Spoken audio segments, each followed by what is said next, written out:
So in this video, we're going to be talking about who moves to a 55 and over community in Florida.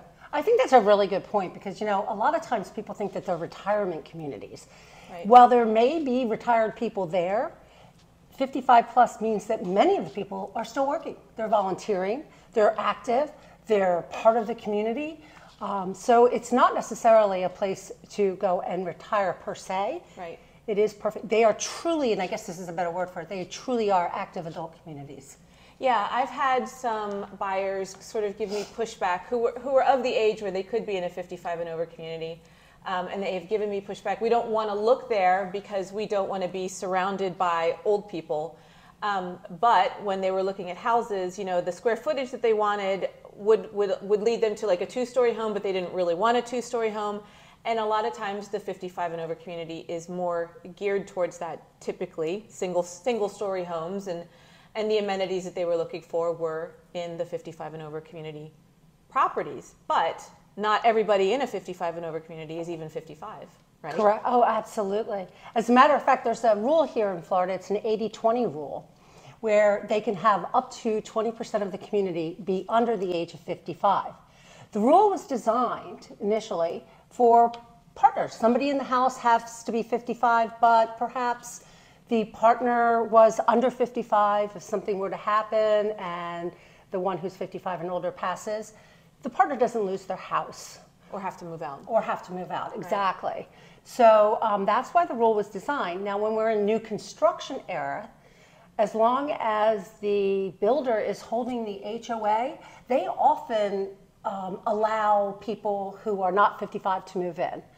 I find that particularly with military. You know, military retirees tend to like the 55 plus communities. They remind them a lot of military bases where there are planned activities. It's not that strict though. Right. You have to wake up at 7 and join us for coffee. No. No, but there are those planned activities and there's that camaraderie that they're so used to on a military base.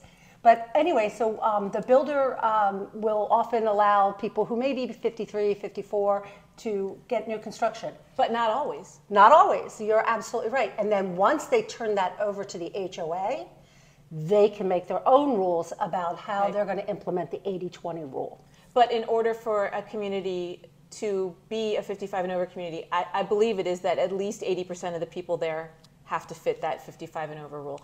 Absolutely. So I've had people reach out to me who are young, but they like really young, like a guy in his 20s a couple of years ago, I remember, wanted to live in a 55 and over community because he really liked, you know, the resort style pools and the pickleball and all the amenities. He found a community that he wanted to live in.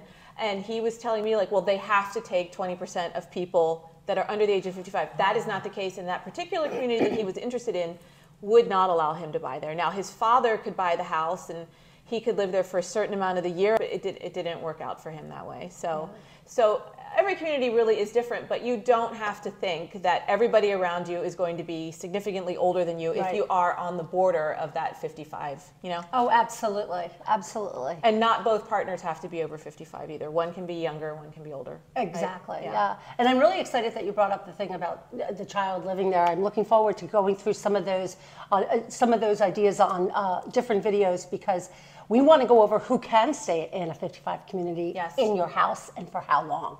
So because that is that. Yes, if you have grandchildren, they cannot generally live there indefinitely with you. And you might ask, how do they know? Well, a lot of these communities are guard gated, and I suppose the guard sees us coming in and out, right? Or your neighbors. But anyway, that's a different topic. But it is of a big concern if you have grandchildren or other younger relatives or family members or friends that want to come and stay with you, especially if you're close to Disney, because people are going to want to come visit you all the time if you move to Florida. So initially, sometimes I get sort of pushback from people who are thinking about moving into 55 and over community. They balk at the cost of the HOA, which can be pretty pricey if you're comparing it to just a normal HOA community. But you have to compare that to what the amenities are that you're getting. So a lot of times you're getting like a really, really, really beautiful clubhouse or multiple clubhouses, restaurants, art galleries, you know, swimming pools, resort style swimming pools, right? Tennis courts, pickleball, activities. But another huge thing is what's included, your cable, your internet. but also lawn care. So lawn care is a big, big deal. And a guard gated community too. So a guard gated community, that is huge. That is so much more secure than the kind of gate that just kind of goes up and then like 5 cars can slip in and then it goes back down again. Here your guests are being checked, they're being vetted, they check their ID, and if they're not on a list and they don't match up with the ID, they're not getting in. Yeah, right down to the UPS driver. A package being delivered if it wasn't called in, or if they don't have a relationship with the guard there that allows them to go in and make those deliveries. So you can feel really safe, which I think is really important, especially if you travel. Because if you're going to... Or if you're a snowbird, right? Yeah, because you're only going to be there for 6 months maybe out of the year, and you want to make sure that the home you've left behind is still going to be okay.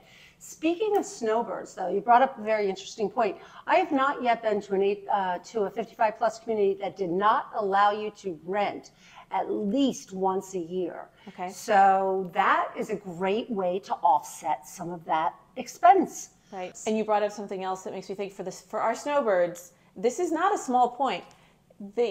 I don't know of any 55 and over community that doesn't include lawn care, like I mentioned. So it's not just cutting your grass, though. It's like trimming the flowers and planting new things when it's dead usually is included because your HOA fee is much higher. But if you are traveling, if you're gone for 6 months of the year, and it's raining right now, right? It's a Central Florida afternoon and it is raining. The grass is growing. So if your lawn care, which it happens, they flake out, they don't necessarily come every week, and that grass can be up to your knees very quickly, and it becomes very evident to everyone around you that you are not home. But it's not going to happen to you if you're living in one of these communities, because they are going to take care of it for you every week. Right. There's a real sense of security in that. Yeah. I agree. Yeah. So we haven't yet introduced ourselves.